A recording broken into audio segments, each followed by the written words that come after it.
Shalom, shalom. I want to start by giving all praises, glory, and honor to Lord Yahweh, Bahashem, Yahweh Shai, Bahashem, Rakakadash. My name's Brother Napak from the Camp Prophets of Babylon, down here in Tampa Bay, Florida. And I want to give double honors to elders and apostles of Great Millstone who teach and rule well. Peace and blessings to the hopeful elect and the ones listening in. And I want to get into a quick lesson. Lord willing, this lesson is edifying unto the hopeful elect, to the ones listening in. And on this article, all right, and the title of this lesson will be "People are becoming more and more ruthless as we're getting closer unto the end." Somewhere around those lines. I may summarize it a little bit, more, or make it shorter. But just to get straight into it, the article says, man sentenced to 30 years for killing his pregnant wife and stabbing his 2 young daughters because he wanted a son. All right. And it goes in, it says 33-year-old Drew Garnier pleaded guilty to the murder of his 29-year-old wife, Samantha Garnier, who was pregnant with their third daughter when he fatally stabbed her in 2024. So this, happened back in 2024, but he's just now getting his sentence, which is, 30-year sentence. It says he also pleaded guilty to assaulting their 2 daughters, who were aged 6 and 9 at the time of the attack. The father of Samantha Garnier, a New York woman murdered by her husband while 5 months pregnant, told the court that the crime was motivated by the husband's desire for a son. During Drew Garnier's sentencing on Thursday, Samantha Garnier's father addressed the court. He had wanted a boy, said Samantha Garnier's father. He added that the daughters who survived were traumatized by the crime. I am now their father. I will protect them, said Samantha Garnier's father. All right, so like I said, you had this happen, back in 2024. All right, this man just got his sentencing, but you have, many other things popping up, of Jake, killing her family members. I just seen a news article how, this woman, killed her 6-year-old son, man. Talking about a exorcism, on him, and that God wanted her to, ultimately unalive her son. And that just shows you the demons that's on these people. All right, and they're getting worse and worse, man.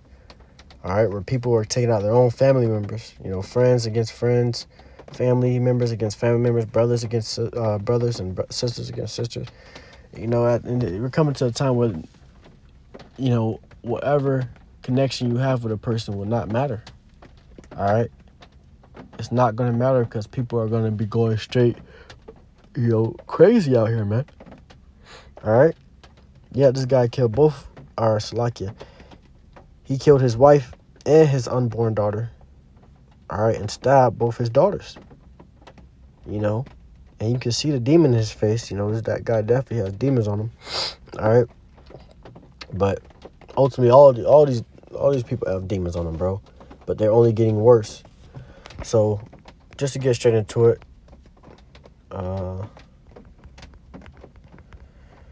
this is an end time prophecy.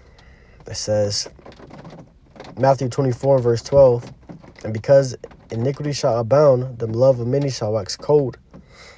All right.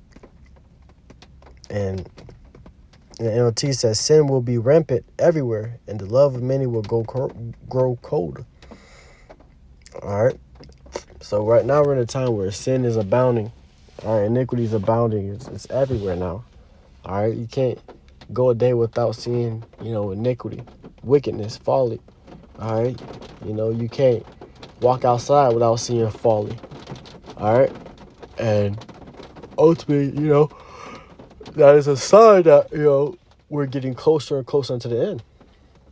And that's why I said, people are becoming more and more ruthless as we get closer to the end, because these demons are now, manifesting through these people. All right. And this guy just killed, tore apart his whole family really, all right, and kill his own woman and his unborn daughter. All right. And it says, the love of many shall wax cold. And that's the time we're in, man. The love of many is waxing cold. We're not going to be in a time of love, man. All right. It's going to be a time where Jake is seeking to kill each other, whether it be family or foe, friend or foe, man. Jake is, seeking to kill a person, all right, because the demons that are on these people, man. All right. Because the demons that are on these people. Let's get this real quick. Slovakia.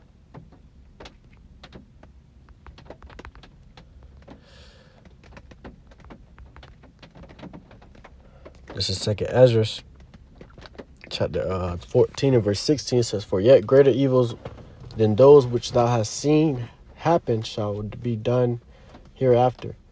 All right. So we're going to see even greater evils than these things. Especially in the times of Jacob's trouble and all hell breaking loose. You're going to see way worse than, Jake killing their family members and stuff. You're going to see Jake eating their family members. All right? Because of the famine that's going to come upon this place. Jake going to be eating each other, eating their kids. All right? It's going to get really bad out here, bro. That's why, the verses above, it says, let go of those mortal thoughts. Because ultimately, to be able to be prepared, all right, and be able to get through what we're about to go through, you got to let go of those mortal thoughts, that weak nature, all right? To be able to be stable with wisdom and knowledge and understanding to get through these chaotic times. It goes on, it says, "For look how much the world shall be weaker through age, so much the more shall evils increase upon them that dwell therein." So look how much, the world, will be weaker through age, man. So as time goes, this place only gets worse. All right, the world is getting weaker. The animals, the plants, the food, everything is all just dying away and decreasing. The food's no longer real. There's chemicals in it. All right. So this place is only getting weaker through age. The air you breathe in is not even natural air anymore. It's filled with chemicals. It says, "So much the more shall evils increase upon them that dwell therein." So evils are going to be increased upon those that dwell here in this place in Babylon, America. All right. People are going to be killing each other. People are going to be seeking to kill each other. All right. No one's going to ultimately, show any type of empathy for anybody in that day, because Scripture says it. Love wax cold, man. All right, there's not going to be any more love in the times we're coming into. All right, we're not going into a time of love. The Lord is preparing us for a time of great death and destruction and hate, man. That's what's coming to this place. That's the end times. All right. This is 2nd Ezra chapter 15 and verse 19. It says, "A man shall have no pity upon his neighbor, but shall destroy their houses with the sword and spoil their goods because of the lack of bread and for great tribulation." So, a man's not going to have no pity upon his own neighbor, man. All right. It's going to be the survival of the fittest, man. All right. If you can't survive, you're gonna get. Ultimately, if you can't, survive what's to come, or you're not prepared for what's to come, you're going to be destroyed. You're going to perish. All right. And the type of preparation I'm talking about is a spiritual preparation, not prepping. Those doomsday preppers. Stocking up on food and all these different things, because ultimately, they ain't gonna do you no good if you don't got the Lord, man. All right, and a lot of people don't have the true Lord, Yahweh Shem Yahushua. A lot of our people, all right. So when Esau does come down, they're not going to be ultimately not going to be delivered from these devil's hand. A lot of them are going to die through the devil's hand, all right. The devil that they trusted so much. A lot of them are going to die, by the nukes. A lot of them are going to die from famine. you know? And all these things is going to only increase, all right, the wickedness here. All right, because it's going to be dark times. So demons are going to just be roaming around, having a field day, man. This is a time where demons are going to have a field day on these Jake, man. Having a field day on these people. Start manifesting, out of thin air, right in your face, It says, but shall destroy their houses with the sword and spoil their goods because of the lack of bread and for great tribulations, so they're going to destroy your houses with the sword. People going to be coming in, looting your houses, spoiling your goods, taking everything. All right? Because there's not going to be anything, for them. So they see you got all this, the tissue stocked up. You got food, you got drinks, you got water. People that ain't eating like 3 to 4 days, they trying to figure out, they might even just stumble upon your house just to find somewhere, that may look, safe. And your place may look safe, man. All right? And they go on there and they going to, take whatever they want. All right? And take your life with it. It says because of the lack of bread.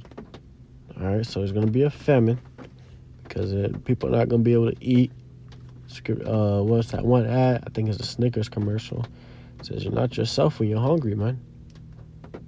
So these people are not going to be themselves. They're going to be a whole different, person. And that's how this guy was, man. All right? He was a whole different person, man. When that demon took a hold of him, his woman did not know who that was. All right? Ultimately, that demon has been sent with him for the longest, and it continuously grew. All right, through his disappointment, through his anger, of not ever having a son. All right, because really, a man really, wants a son, to be. As a man, you always want a son, man. Every man can say they want a son because he, carries on, your lineage. All right? He carries on your legacy. When you have a girl, she carries on the next man's legacy. So he's probably tired of that, man. When demons start getting in his mind. He's like, bro, I can't let this happen again, man. Next thing you know, he trying to take the whole family out and end up taking out the wife and the unborn daughter. So I want to get this real quick.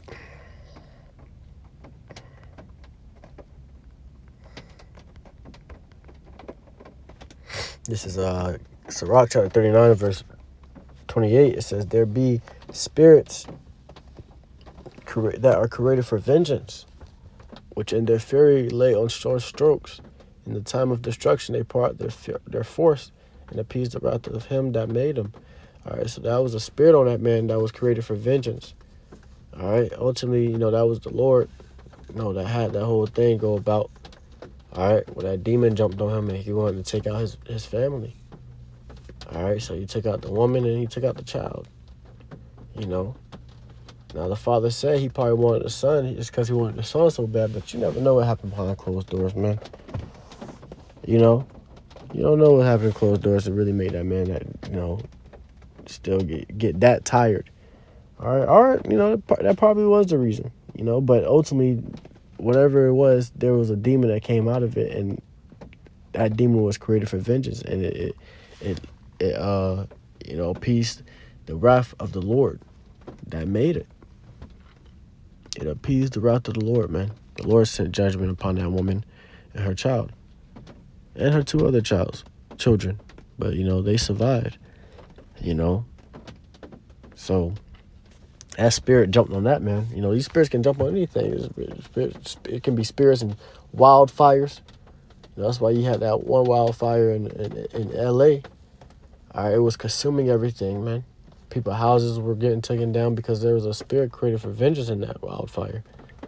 It actually says in the next verse, it says, fire and hell and famine and death are all of these were created for vengeance. So People, go through all types of hell, a famine, hailstorm, fire, death. All these things are created for vengeance. And that man brought death upon his family, upon his woman and his child. All right. And ultimately, he went for the other two children. Ultimately, he was trying to take those other two children out, but they was able to survive, man. All right. It says, teeth of wild beasts and scorpions, serpents, and the sword punishing the wicked to destruction.